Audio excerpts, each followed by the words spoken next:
Hello, नमस्ते, आदाब दोस्तों। स्वागत है आप सबका मैटनी शो के नए एपिसोड में। मैं हूं आपकी होस्ट दिव्यांशी।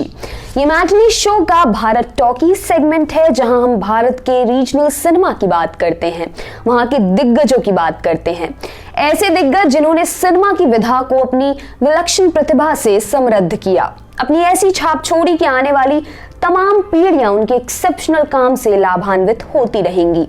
ऐसे ही एक कमाल के फिल्मकार के बारे में हम आज बात करेंगे जिन्होंने प्रमुखता से काम तो तेलुगु भाषा में किया, लेकिन जिनके काम की धमक भारत के बाहर तक सुनाई दी। वो शख्सियत है राइटर, डायरेक्टर, एक्टर के विश्वनाथ।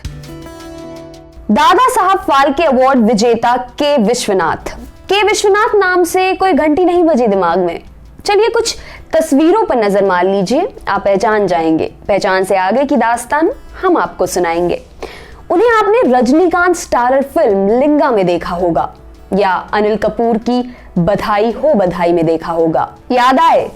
ये हैं कासिन्थुनी विश्वनाथ, जिन्हें 2016 में दादा साहब फाल्के अवार्ड से सम्मानित किया गया। इंडियन सिनेमा में न भुलाए जा सकने वाले योगदान के लिए तत्कालीन राष्ट्रपति प्रणब मुखर्जी द्वारा विश्वनाथ तेलुगु सिनेमा के सबसे महत्वपूर्ण लोगों में से हैं। आंध्र प्रदेश के सिनेमा की नींव रखने वाली दूसरी पीढ़ी से हैं। 1965 से फिल्में लिख और डायरेक्ट कर रहे हैं। आखिरी फिल्म 2010 में डायरेक्ट की। तमिल और हिंदी भाषा समेत तेलुगु में 50 से ज्यादा फिल्में बना चुके हैं। कई अवार्ड पाए, उनमें 5 नेशनल अवार्ड भी हैं। आम दर्शकों के लिए और खासकर ताजा पीढ़ी के लिए गुजरे जमाने के फिल्मी लोगों की पहचान करना जरा मुश्किल होता है, क्योंकि एंटरटेनमेंट की दुनिया का सारा थ्रिल अगली प्रस्तुति से ही आता है। ऐसे में 60-70 के दशक के डायरेक्टर, और वो भी तेलुगु भाषा वाले, के बारे में कोई क्यों जानना चाहेगा, जो भाषा भी ज्यादातर हिंदी दर्शकों को समझ नहीं आती, ना वे वहां की पुरानी फिल्मों से वाकिफ हैं। हाँ, बाहुबली जैसी तेलुगु फिल्मों से वो खूब परिचित हैं, क्योंकि इसने हिंदी बेल्ट में भी धमाल मचाया। वैसे के विश्वनाथ के साथ ये दिक्कत नहीं कि उनका परिचय न कराया जा सके।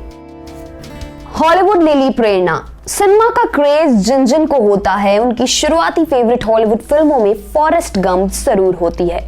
अब तो इसका ऑफिशियल रीमेक भी बन रहा है। टॉम हैंक्स अभिनीत ये फिल्म 1994 में रिलीज हुई थी और ज्यादातर देशों में लोगों ने इसे देखा था। जब ऋतिक रोशन की कोई मिल गया रिलीज हुई और उसके बाद जब शाहरुख खान की my name is Khan release हुई, तो लगा कि इन्होंने अपने भोले किरदारों के मैनरिज्म टॉम हैंक्स द्वारा निभाए फॉरेस्ट गंप के कैरेक्टर से लिए हैं। लेकिन ये माना जाता है कि फॉरेस्ट गंप के मैनरिज्म विश्वनाथ की 1986 में रिलीज हुई तेलुगु ड्रामा स्वाति मुत्यम में कमल हसन के किरदार से प्रेरित थे।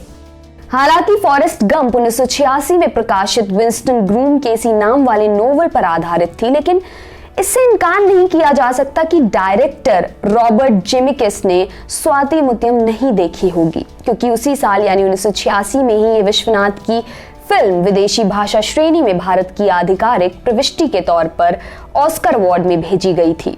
अगले साल हुए आयोजन में हालांकि इसने अवार्ड नहीं जीता, लेकिन अमेरिका में इसका खूब प्रचार हुआ था। इसके अलावा फिल्म फेस्टिवल्स में भी ये चर्चित रही थी।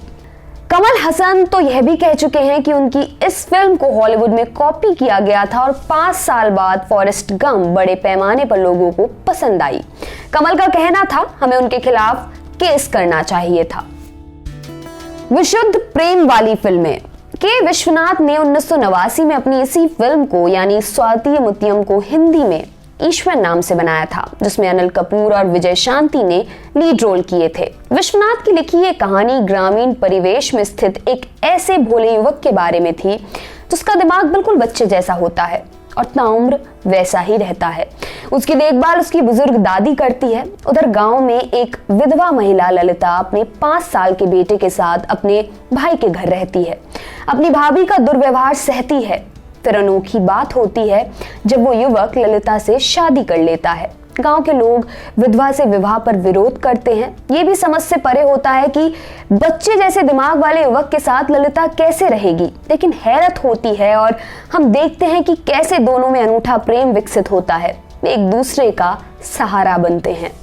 जितना विशुद्ध प्रेम और जितनी विशुद्ध मानवता इस फिल्म में थी, उतनी ही विश्वनाथ की लिखी कही दूसरी कहानियों में भी होती है।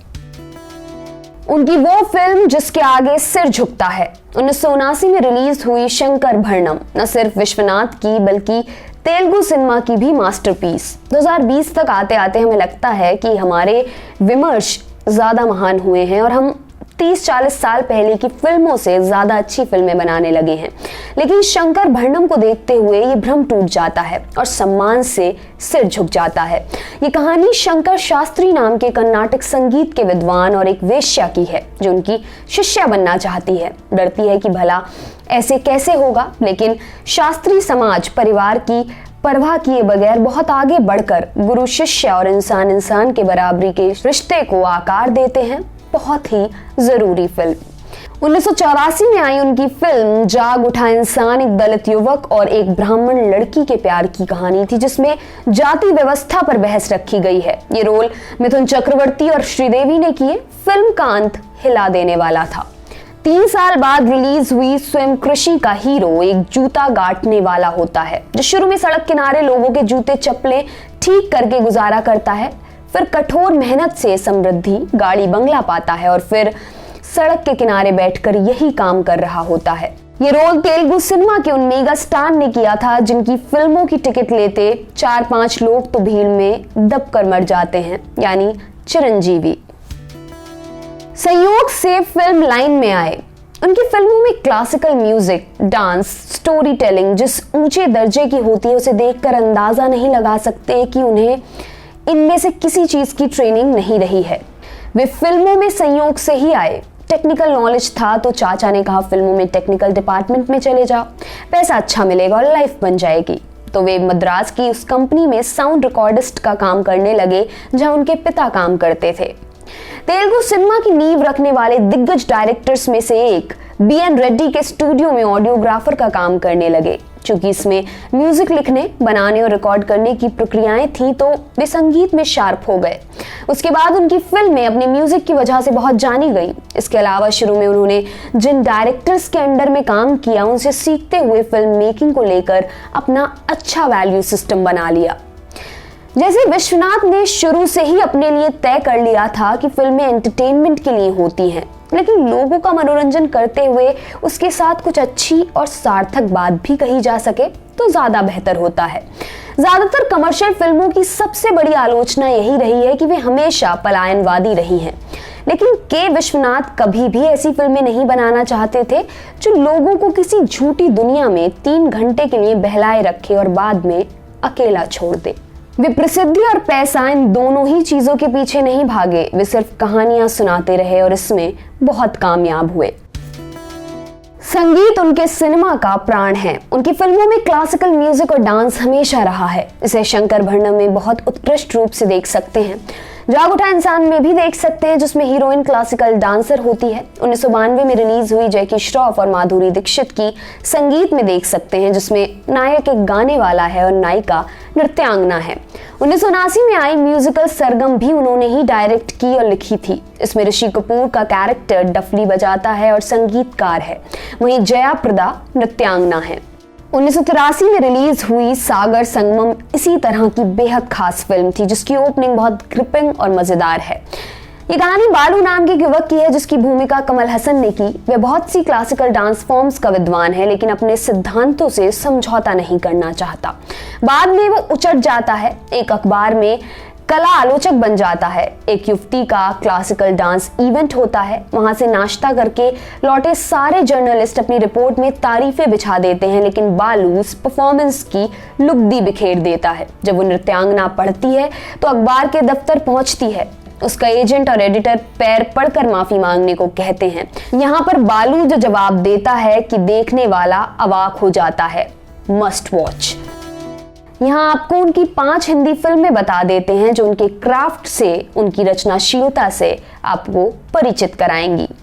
सरगम, ये फिल्म विश्वनाथ की 1976 में आई तेलुगु हिट सिरी सिरी मुव्वा की हिंदी रीमेक थी।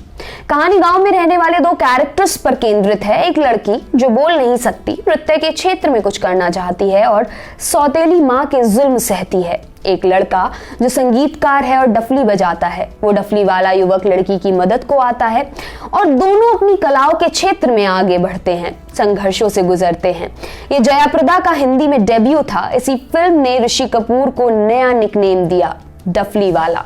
फिल्म का संगीत जबरदस्त हिट रहा था। डफली वाले डफली बजा और कोयल बोली दुनिया डोली जैसे गीत बेहद मकबूल हुए थे। जाग उठा इंसान, ये फिल्म भी 1981 में आई तेलुगु फिल्म सप्तपदी की रिमेक थी। कलाकार थे मिथुन चक्रवर्ती, श्रीदेवी, राकेश रोशन, सुजीत कुमार और देवेन वर्मा। जातिवाद पर प्रहार करने वाली सशक्त फिल्म, एक ब्राह्मण डांसर और दलित लड़के के बीच पनपे प्यार की कहानी। जाहिर सी बात है, प्रेम समाज को किसी हाल में कबूल नहीं होगा, नहीं ही होता। फिल्म का क्लाइमेक्स थर्रा देता है।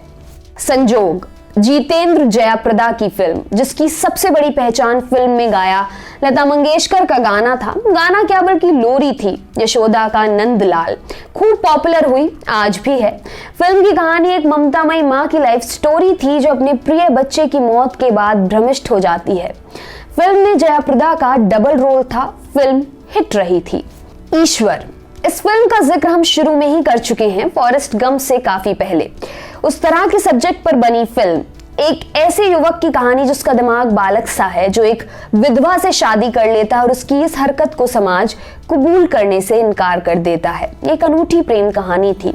मुख्य कलाकार थे अनिल कपूर, विजय शांति, सदाशिव अमरापुरकर, विनोद मेहरा, विक्रम गोखले और गुलशन ग्रोवर। संगीत, एक दृष्टिहीन लड़की की कहानी जो बहुत अच्छा गा लेती है, कामयाब गायिका बनना चाहती है। उसकी मदद करता है सेतुराम नामक एक स्ट्रीट परफॉर्मर। माधुरी दीक्षित ने इस फिल्म में डबल रोल किया था, माँ बेटी का। माधुरी का ये रोल उनकी शानदार लेकिन अंडररेटेड परफॉर्मेंस मानी जाती है। जैकी श्रॉफ के काम की भी बेहद तारीफ हुई थी। उन पर फिल्माया गाना मैं आवारा एक बंजारा बहुत मशहूर हुआ था। इनके अलावा राकेश रोशन स्टारर कामचोर और अजय देवगन करिश्मा, मनीषा कोइराला की धनवान जैसी पॉपुलर फिल्में भी के विश्वनाथ ने डायरेक्ट की।